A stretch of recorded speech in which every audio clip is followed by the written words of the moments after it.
ఈరోజు మనం అందరం కలిసి భారతదేశం యొక్క క్లీన్ ఎనర్జీ భవిష్యత్తు వైపు ఒక ముఖ్యమైన అడుగు వేయబోతున్నాము.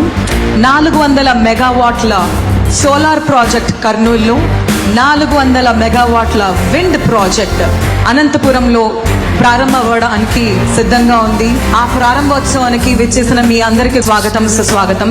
ఈ ప్రాజెక్ట్ ద్వారా అందరికీ కూడా అనేక ఉపాధి కలగడంతో పాటు ఈ ప్రాంత అభివృద్ధికి కూడా దోహదపడుతుందని నేను మీ అందరికీ తెలియజేయదలుచుకున్నాను. ఇప్పుడు మన అందరి అభివృద్ధి కోసం, ఆంధ్రప్రదేశ్ యొక్క ప్రగతి కోసం నిరంతరం కృషి చేస్తున్న యంగ్ డైనమిక్ లీడర్ గౌరవనీయులు మంత్రివర్యులు శ్రీ నారా లోకేష్ గారిని మాట్లాడవలసిందిగా కోరుకుంటున్నాము. పత్తికొండ పౌరుషం ఎప్పుడు అదుర్స్.